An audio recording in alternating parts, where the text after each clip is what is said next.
Good morning. It is Friday, March 19th. I think I'm going to go ahead and do a playlist on my YouTube channel called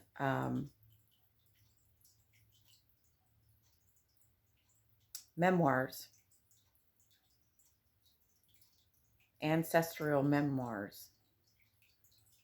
And it's going to include me reading I recently found my dad's memoirs and my mom's book that she wrote, but she never got published, and my sister's journals,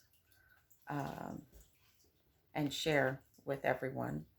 And if you learn something from them or can gain something from them, then that's wonderful. Also, I've got several people around the country that don't live where I am, that and my nephews, Michael, who's on Whidbey Island, and Joey, who's in Trinidad, Colorado, would like to hear my dad's philosophies. That's kind of where this all started. So I'll post it on my, and if I can have an additional playlist, because I have my 100 days of videos, and then I think I'm getting ready to do a second set of 100 videos. And then I have the one that Roger and I are doing, our year of self-discovery, 2021, of our journey as a couple and growing and changing and working through trauma and doing that. And then I'll have this third one that it will be maybe philosophies of my family, or I'm not sure exactly how I'm going to label it yet, but so it'll be something like that. But this will be the first one, and it's kind of long, and I have no idea how long the video is going to take. But I'm doing this mainly for my kids so that they have a record of it, and then I'll give them a hard copy of it. So my dad wrote this on July 24th of 2004. My mom passed away in June of 2004. So I'm thinking, in hindsight, that my dad, I don't think anybody in our family thought my mom would go before my dad for whatever reason. We had talked about if my dad died before my mom, that my mom would come back here to Missouri. They lived in Wamego, Kansas. Would come back here to Missouri and live with Roger and I and the kids. And but that didn't happen. Mom went before Dad did. And so I think her death spurred him on to get, because he had always talked about writing his memoirs and wanted to share who he is and his philosophies on life. So I think it spurred him on to get these done. My mom's death did. She died on the front porch after having dinner. They always had dinner, went out on the front porch, smoked a cigarette, and she had an aneurysm and passed away rather quickly. Thank you, whoever's in charge of that. My mom suffered with anxiety all of her life and was a recovering alcoholic, had quit drinking in 1976, I think. But she always had a lot of fear, and I know she had fear about suffering and death, and her death was not that way. So anyway, these are my dad's words, and this one is the first philosophy, and I grew up with this, the 3 questions. We always had very long conversations at the dinner table about life and things, and I grew up with these questions. I remember being in college and asking myself these questions, and you could probably go back through my journals, and I still ask, even in my morning pages today, I ask, who am I? What am I doing here? What is the point? Sometimes I lose my point. It's like, what is the point? Especially in the last couple of years. It's like, what is the point of this? and I don't like what's going on. So the three questions, it's and this is a copy, but that's you can see my dad's handwriting. And so here you go, kids. The three questions, they are: number 1, what am I?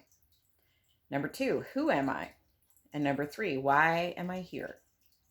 I can't remember where or when I came across the questions first, but it was many years ago. I remember seeing them in several books and or articles that I've read over the years. I've seen them singly in many more places. I've never read examples of answers, and I never really incorporated them into my personal repertoire of ideas and techniques until a few years ago. I have never written out my answers to the questions, although I have thought out my answers many times over the past 10 or 15 years. Now it is my intent to write out my answers as part of this spiritual memoir. I think that the answers are a purely personal understanding fueled by the desire to know and understand myself better. I believe that partially or fully sharing and discussing my answers with others is a worthwhile endeavor because it will broaden my understanding of my answers. Lila, my mom, Lila and I did this consistently between us and with anyone else who was willing to participate. We didn't often address the three questions directly, but brought out the content consistently. I think that after writing answers for the first time, especially to the who am I question, it is helpful to reflect and then answer the question, is this who I want to be? I believe that only a few could honestly answer yes. The next step, of course, is a list of changes to work on. Myself, I got to the who I want to be before I was aware of the three question technique. I put the list of improvements or goals on a 3x5 index card and carried it in my shirt pocket.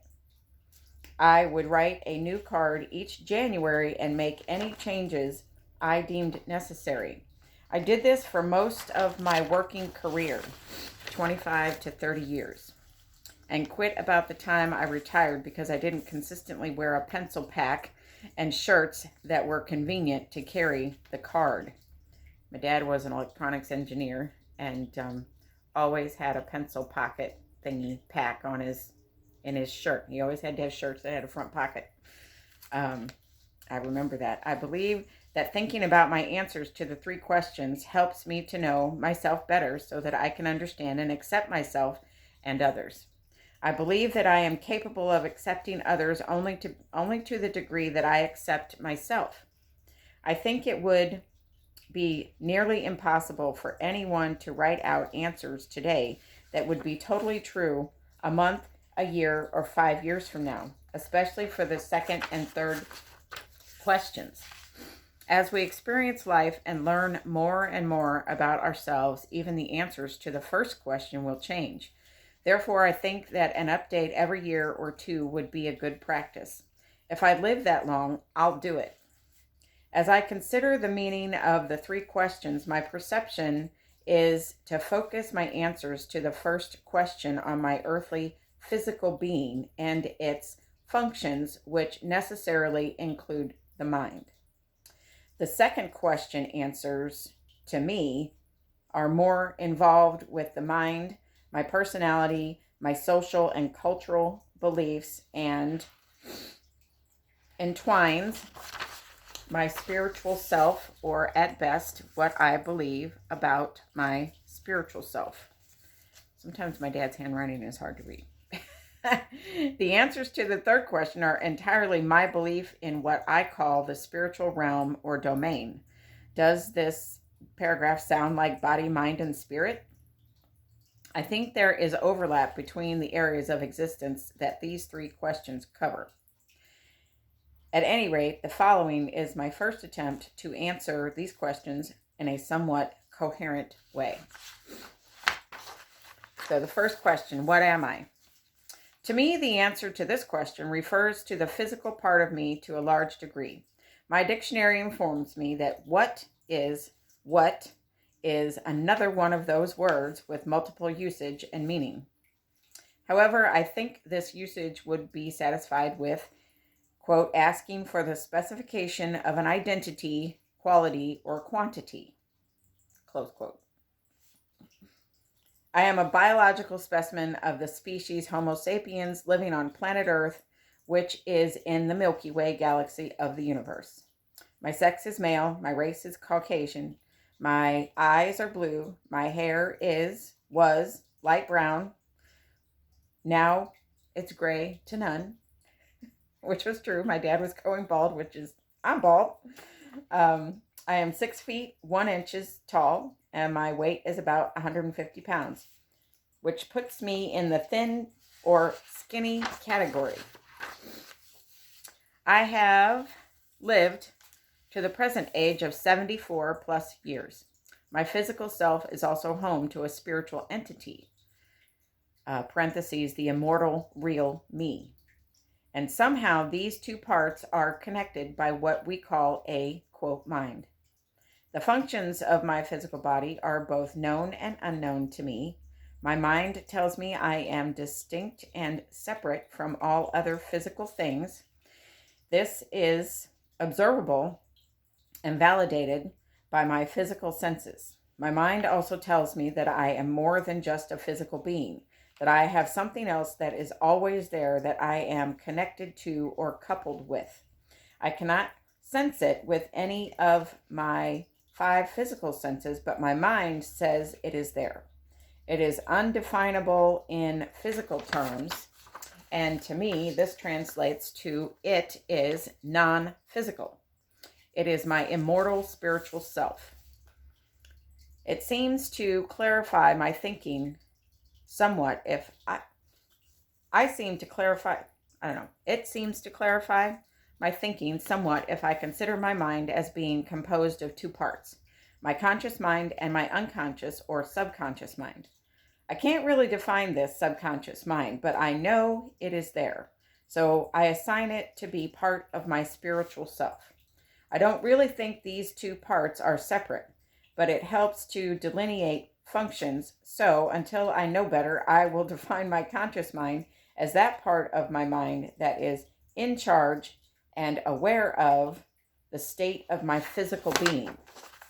If my body informs me that it is cold, overheated, hungry, will soon eliminate waste, ill, diseased, or needs rest, it is my conscious mind that is in charge of alleviating the condition. My conscious mind controls my muscles to walk, run, sit, or do nothing. It has always been interesting and somewhat amazing for me to consider the automatic functions that my body performs. I breathe, I pump blood, parentheses, at 74 1/3 years old. My heart has automatically beat about 3 billion times. And that would be my dad that would figure those things out. I digest food. I regulate temperature of my body. I sense light, sound, smell, taste, and touch. I regulate growth.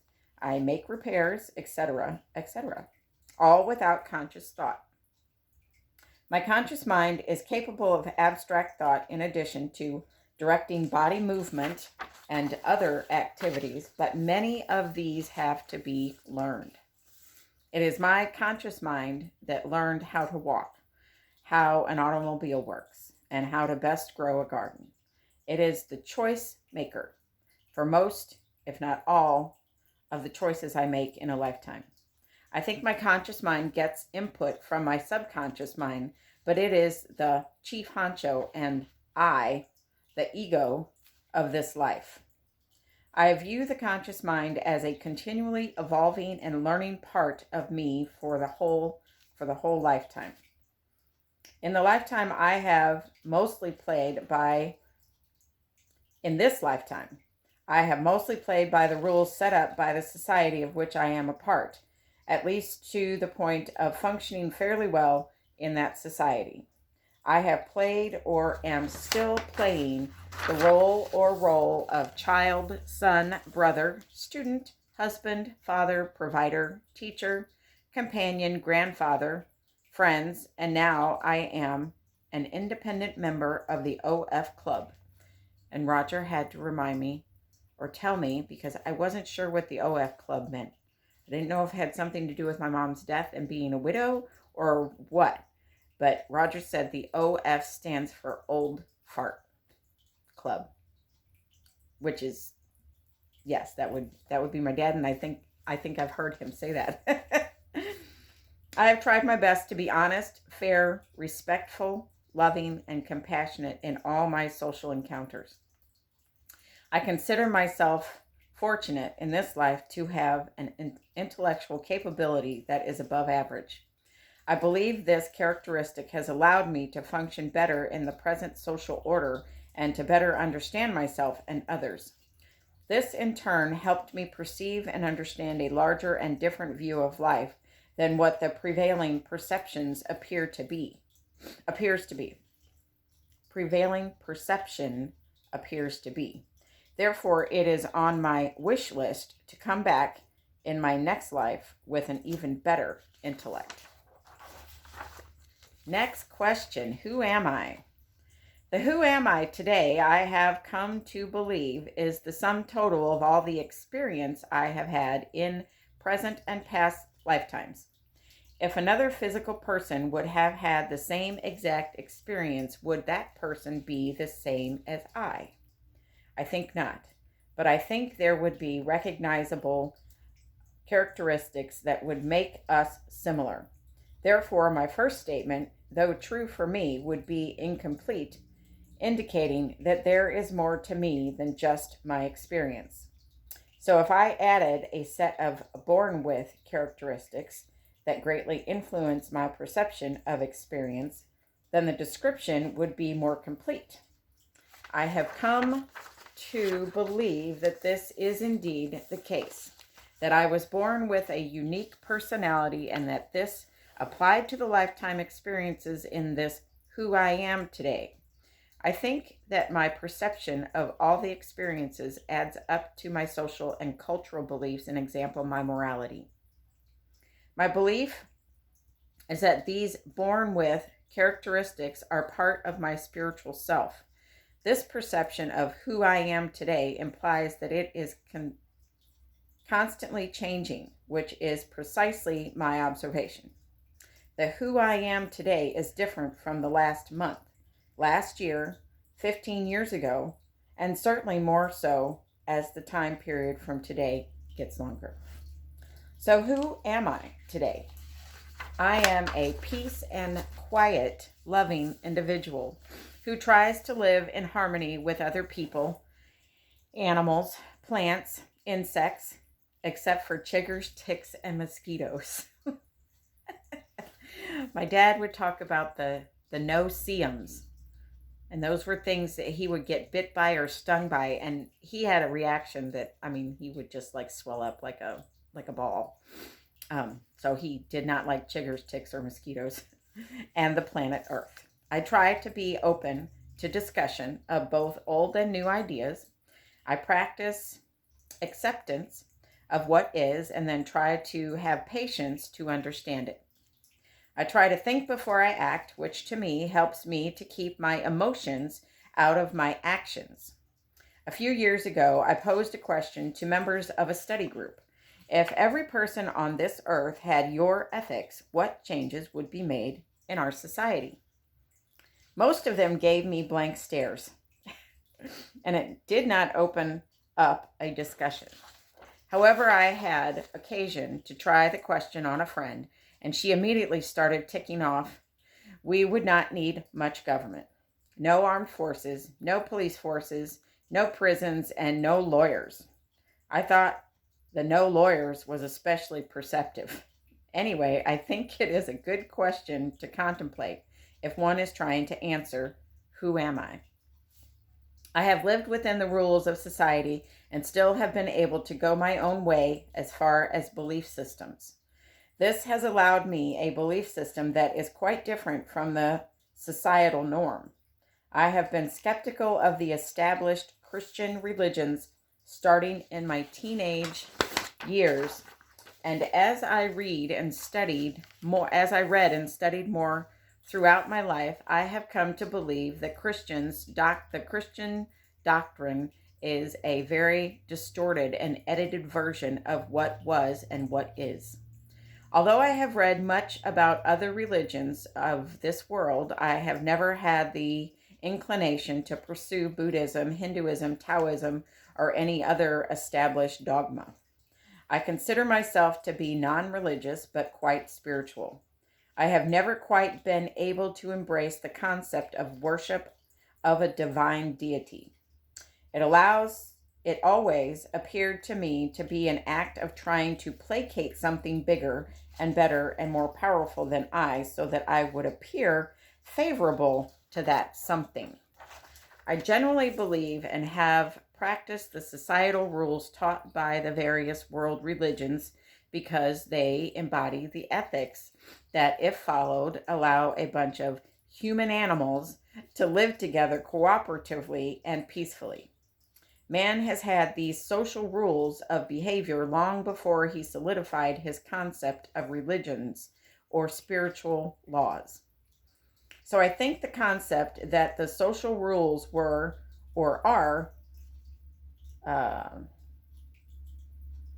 indicted by the spiritual is erroneous. Edict? I don't know what that word is.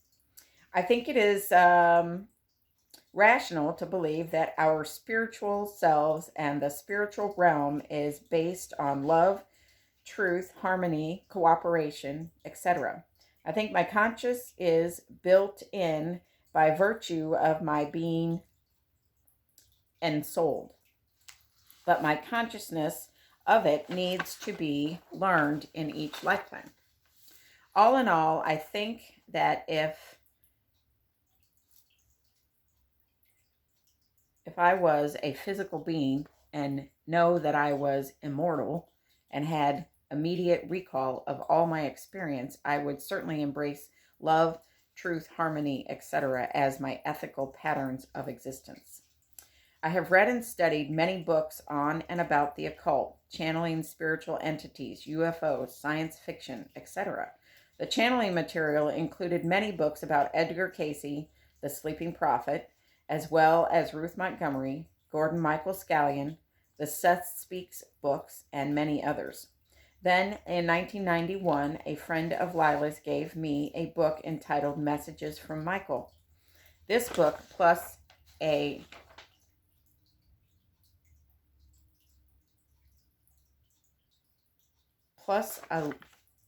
later, more messages from Michael for the Millennium, and several by spin-offs from the original Michael channeling groups, described an interactive relationship between the spiritual and physical realms that really made sense to me.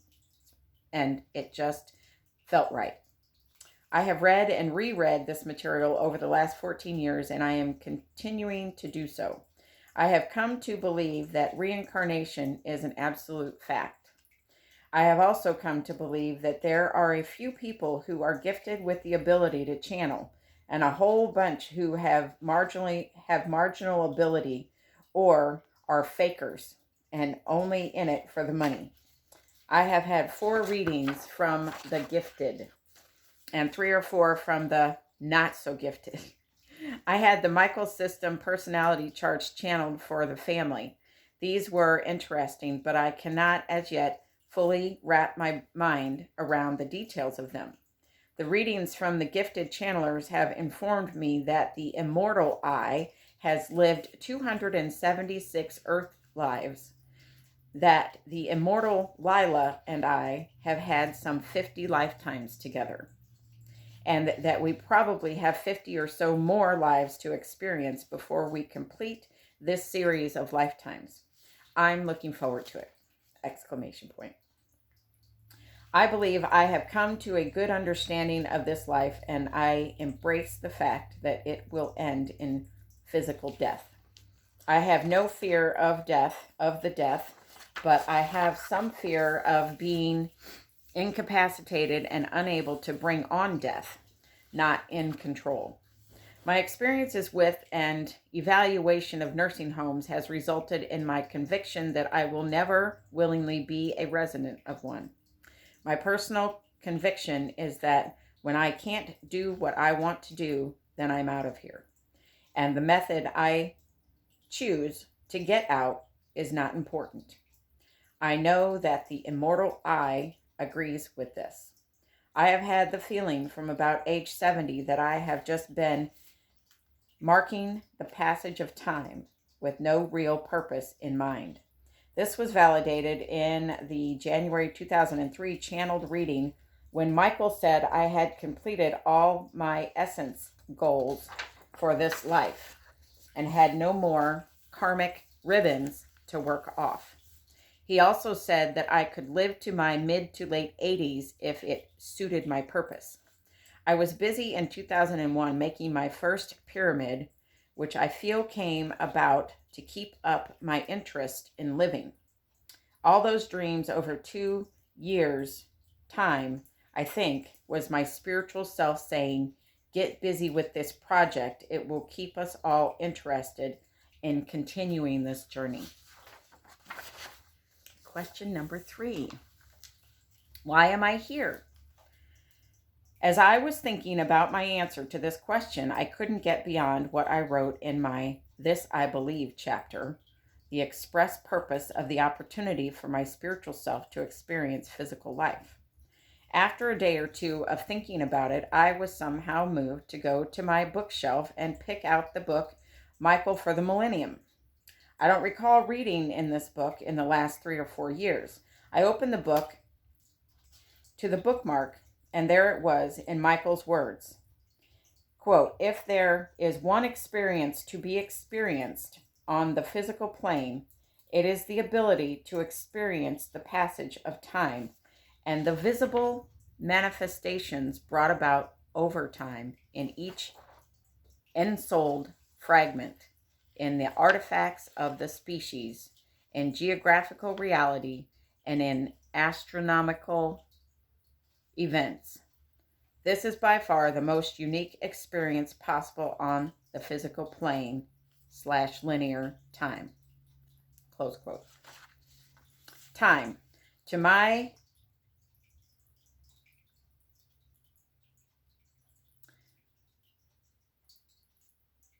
don't know what that word, engineering. Oh, engineering. It is engineering. Time, to my engineering understanding, is nothing more than a scale that we use to measure the progression of events that we sense are happening. Our time scale is based on our planetary movements. An example, one revolution of the Earth on its axis is 1 day. One revolution around the sun is 1 year, etc. So I would have to slightly correct on Michael's use of the word time. We don't experience time per se. We experience the changes in the physical that we sense are happening. I can't quite wrap my mind around a place or existence where I cannot sense change, or where there is no change unless the place or existence is what we call imaginary. This sort of fits my concept of the spiritual domain. It is true in my mind, but has no physical attributes. Linear time or progression of events doesn't exist into the spiritual domain, at least not the way it does in the physical domain. So my spirit cannot fully sense or experience the physical domain without being in a physical body with a physical conscious mind. I think that is reason enough for the spiritual I to be here. According to Michael, it takes something over 5,000 years and something over 100 lifetimes for the spiritual I to complete an ensouled cycle in the physical domain. This is only a belief beginning of a spiritual entity's journey. So the really old experienced entities, the Christ, the Buddha, the Krishna, must be on the order of a few 100,000 years old. But then if time An example is then if time is not sensed, who cares how old you are? You just are. Maybe I'll understand more of it next time around. So that concludes that part of the memoir, the 3 questions. And yeah, interesting.